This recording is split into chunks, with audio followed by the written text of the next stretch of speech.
I remember the way the morning light touched the garden walls the first day I arrived in Roseley. It was a quiet countryside village not far from Bath, with fields stretching out beyond the trees and an old stone church at the center of the town. The house I moved into was large, with white shutters and ivy climbing up the sides. It belonged to my aunt, Lady Agnes Fairley. Agnes was my late mother's older sister.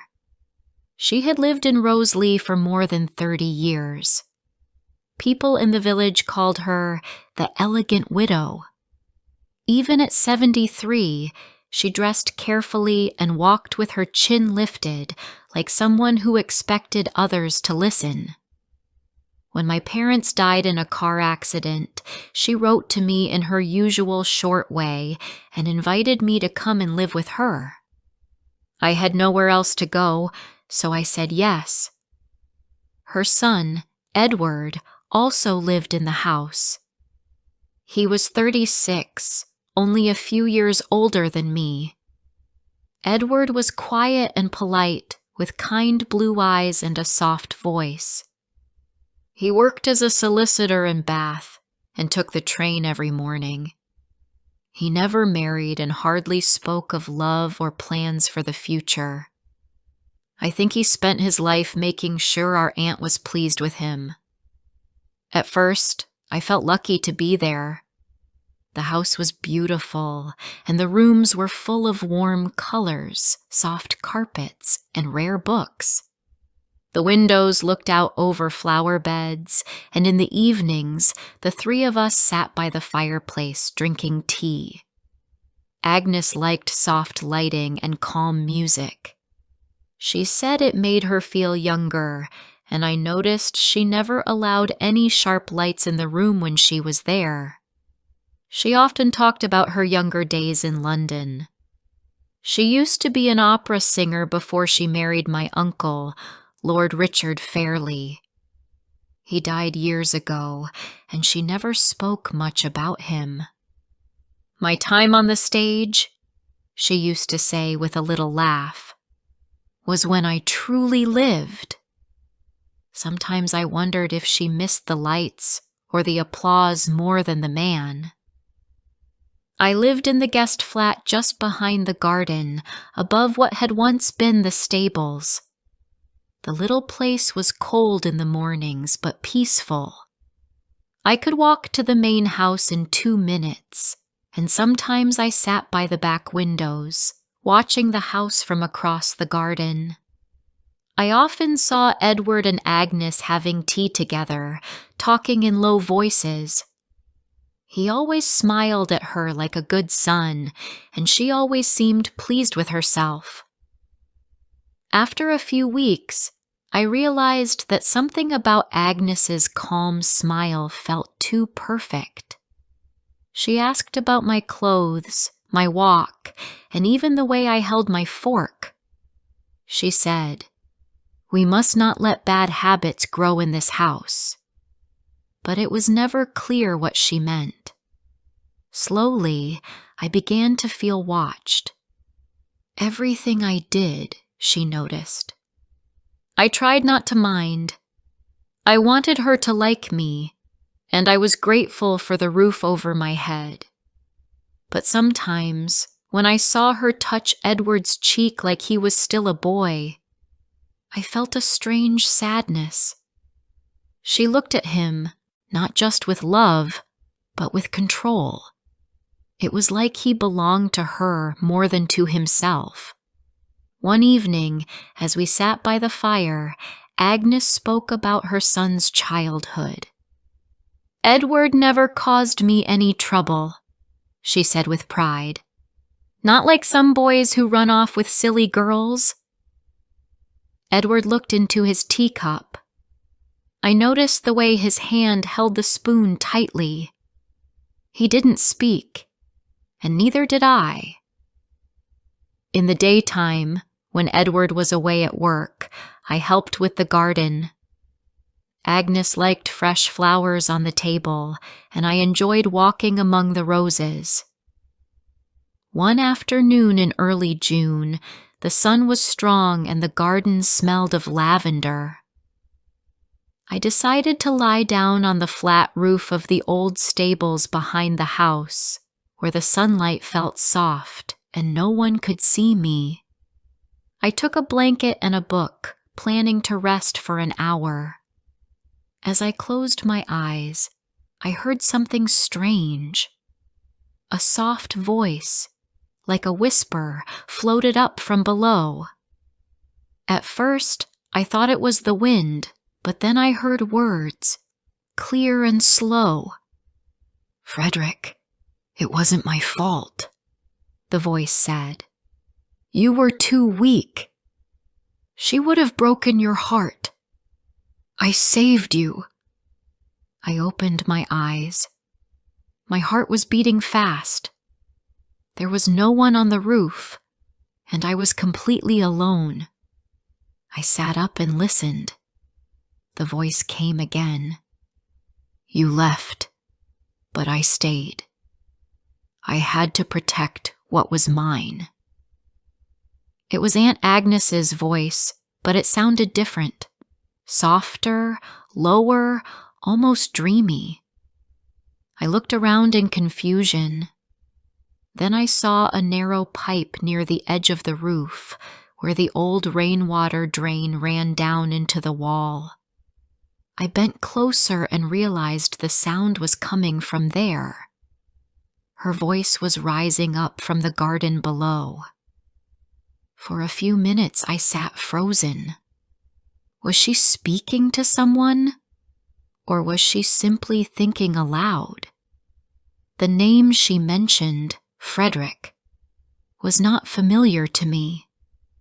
She never spoke of anyone by that name. I lay still, listening, and felt a strange coldness move through my chest.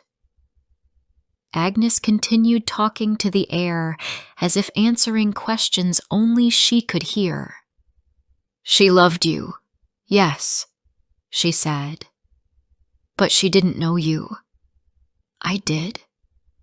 I saw how she looked at you. With her soft lies and empty dreams." The words frightened me. They didn't sound like a memory. They sounded like a confession. I stayed on the roof for another 10 minutes, trying to calm myself, but I couldn't forget the sound of her voice. There was something in it. Not sadness, but pride. That evening, as always, we sat in the drawing room. Agnes looked as elegant as ever, her hair softly curled, her dress the color of deep plum. She smiled at Edward and asked about his work. Nothing in her face showed guilt or worry, but I knew what I had heard. The next day, I returned to the roof. I didn't plan to spy.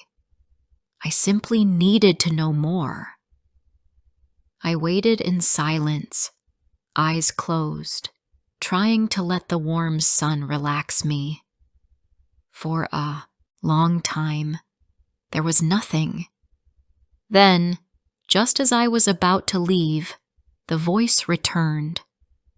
"He reminds me of Richard. That calmness, that softness. But he doesn't have my fire." This time she was speaking about Edward. I was sure of it. I held my breath as she continued. "He'll never love a girl who isn't like me. Not unless I let him." I couldn't stay. I climbed down, my legs shaking. Something in me had changed. I no longer saw Agnes as simply proud or difficult. I saw the truth now. She had shaped every part of Edward's life. She had decided who he could love and who he must forget. And worse, she didn't even feel guilty. That night, I stood in the garden and watched the lights go out in her bedroom window. Edward stayed in the drawing room alone, looking tired. I wanted to go to him, to tell him what I had heard, but I didn't have the courage yet. Not then. I turned back toward my flat, but before I left, I whispered something to the dark sky. I will find a way to free him. Over the next few days, I kept my distance. I went to the village library in the afternoons and took long walks by the river. I didn't want Agnes to sense that something had changed, but in truth, everything had. I saw her in a new way now. Before, I thought she was simply proud, maybe lonely. But now I understood how deep her control went. She didn't just guide Edward's life. She shaped it, twisted it, and held it close like it belonged to her. That weekend, the village had its summer fair. Edward offered to take me, and I said yes. It was the first time he and I were alone together outside the house.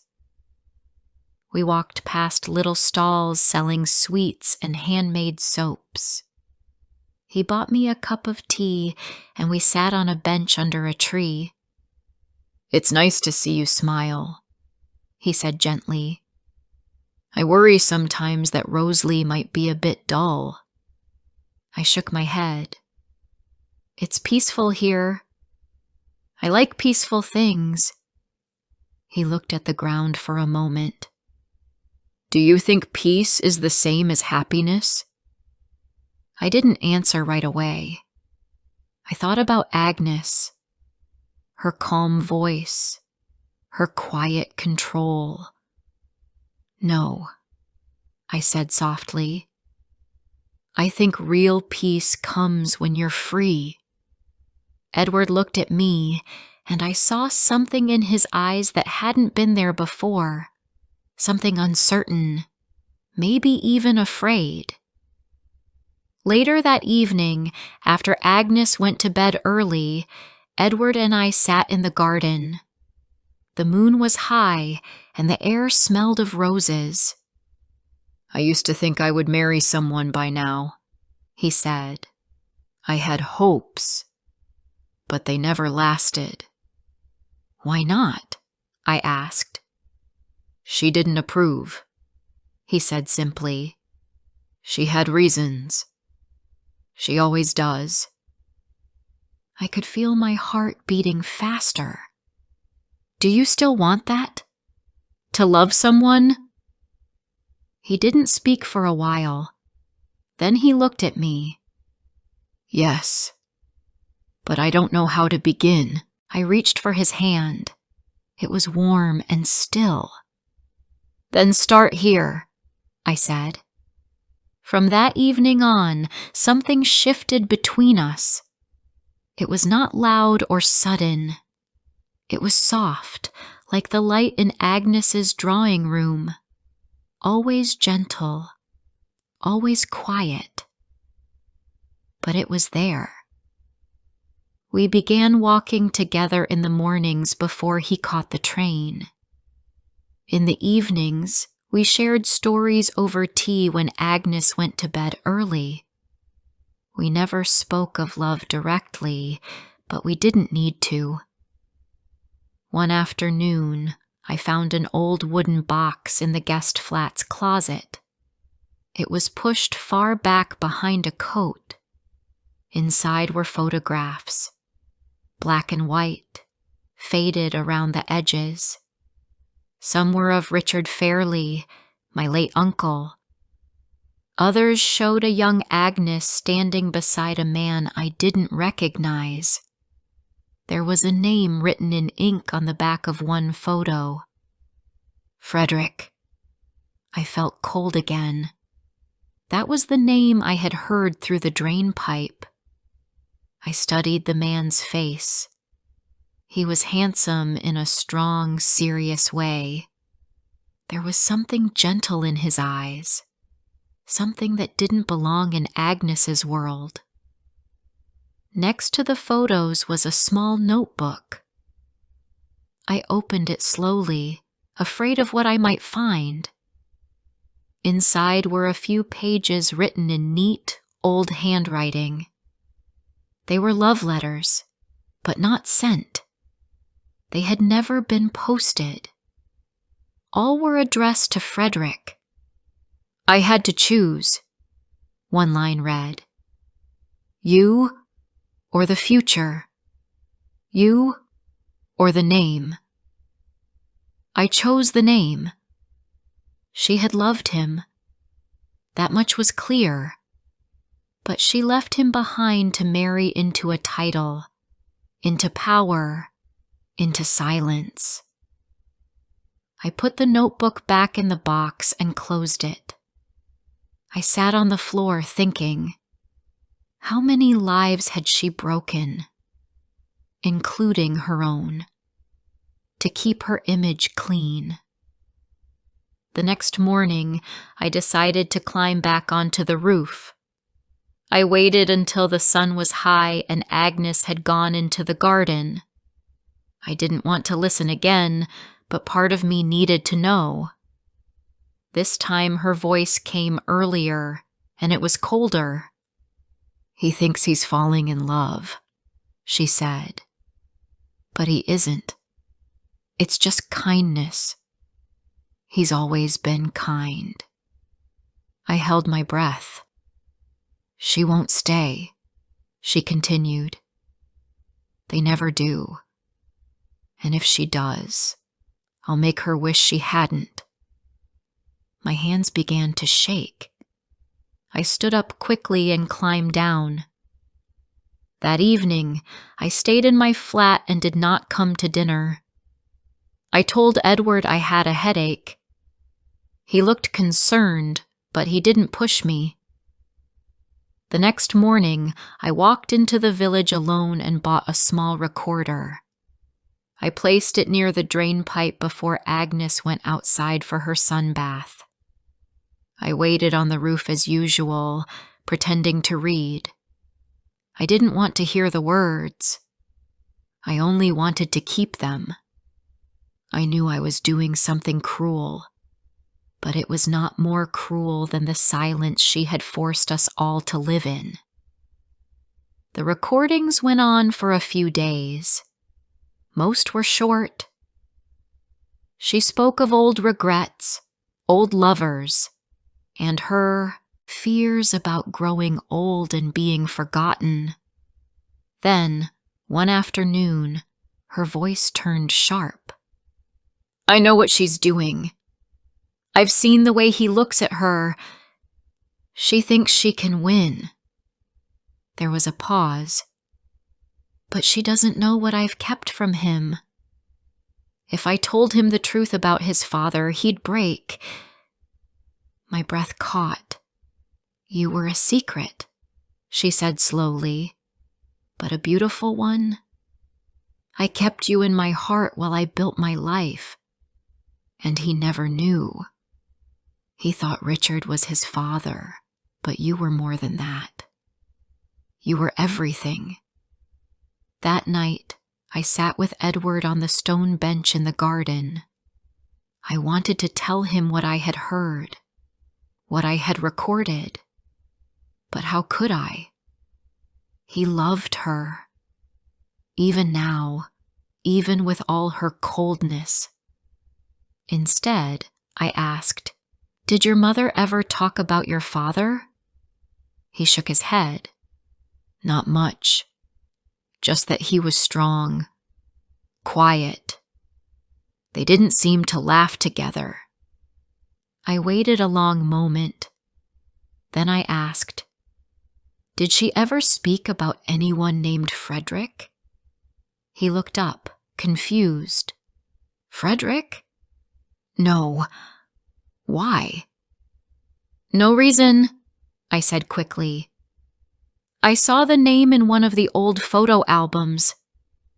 He nodded slowly. It's strange. Sometimes I feel like there's a part of me I don't understand. Like something is missing. I wanted to take his hand, to tell him that it wasn't his fault. But I stayed quiet. Later that week, something in Agnes began to change. Her steps were slower, and she started forgetting things. Simple things like names and days. She refused to see a doctor and kept her bedroom curtains closed all day. Edward grew more worried. She isn't herself, he said. But maybe she never was. We spent more evenings in the garden now, watching the sky. I didn't know if he loved me, not fully. But he trusted me, and that was a beginning. One night, after she went to bed early, Edward touched my hand and said softly, "Do you think love can grow in silence?" I answered, "It already has." Summer began to turn into autumn. The evenings came earlier, and the garden lost some of its color. Agnes stopped coming down to dinner. She said she was too tired. Edward visited her room every night, bringing her tea and checking that she had taken her medicine. I stayed away. I didn't feel welcome there anymore. One morning, Edward asked me to go into the study and find one of his mother's old letters. He said it was part of some legal papers she wanted to update. I went in and opened the top drawer of her desk. It was filled with perfectly organized folders and small boxes. Everything had a label. Her handwriting was thin and sharp, like the lines she had drawn around all of our lives. I found a red envelope with gold edges. It had no name on it. I opened it carefully. Inside were 3 sheets of thick paper. It was her will. I didn't mean to read it. I only wanted to make sure I had found the right document. But my eyes caught a line near the middle, and I couldn't stop. "To my dear son, Edward Fairley, I leave the sum of £1,000. My breath stopped. That was all. Just one sentence. £1,000. To my niece, Mira Langdon, I leave £100. She has shown me polite company but little understanding. I felt the paper shake in my hands. Then came the final line. The remainder of my estate shall be given to the Rosalie Art Institute. My name will remain in its halls and its work. This is my final gift to the world. I closed the envelope and placed it back in the drawer. My heart felt tight and slow. I had not expected anything, but I had not expected cruelty either. That night, Edward and I sat together in the library. He had just come back from visiting his mother. His face was pale. "She told me something strange today," he said. "She said, 'I made you, and now you think you can unmake me.' What do you think that means?"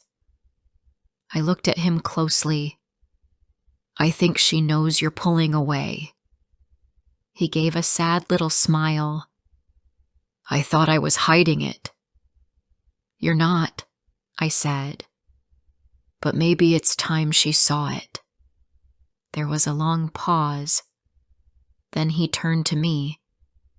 "Mira, I don't know if love is enough, but I think what we have is something more than kindness. Something deeper." "It is," I said. And it's real, even if she never gave you the space to find it. He nodded. Then let's hold on to it. Quietly, if we must. But let's not let her take it away. The next day, the weather changed. A heavy rain came in from the north, and the windows of the house were wet with gray light. Agnes stayed in her room, and Edward worked from home, answering calls and typing quietly in the library. In the afternoon, I went to the roof one last time. The sky was dark, and the wind pulled at my scarf. I didn't bring the recorder. I didn't need it anymore. As I sat there, watching the trees bend in the wind, I heard her voice again through the drain pipe. It was always about control, she whispered. Even Richard knew that. But he let me have it because he was weak. They all were. Except Frederick. He saw me. Her voice was tired now. Not sharp, not cruel. Just tired. I thought if I kept enough, I would never disappear. If I held everything, no one could leave. But they did. Even Jack. Even Frederick. The sound of rain covered the rest. I stood up, feeling the cold in my hands. I looked down at the wet garden and thought of all the quiet years that had passed here, held in her hands like pieces of string. Edward, trapped by duty. Me, nearly caught in the same net. That night, as the rain hit the windows, she came into the drawing room without warning. Her hair was loose. She wore a dark dress and no shoes. Her face was thin and sharp, but her eyes looked empty. "You think you've won," she said to both of us. "But you don't know what you're doing." Edward stood but didn't speak. She looked at him. "You will regret this. Love fades. Obedience is stronger." Then she turned to me. "And you think you're clever, but you're nothing without my roof." I met her eyes. "Then take your roof back." We didn't see her again after that night. She stayed in her room, and we let her. The doctor came twice, then stopped coming. She didn't want help. She refused medicine. She refused mirrors. One of the maids told us that she had asked for all the mirrors in her room to be removed. Edward grew quieter, but not broken. He began to smile again, even if only in small ways. We ate together in the kitchen, and we sat by the fire in silence that felt safe.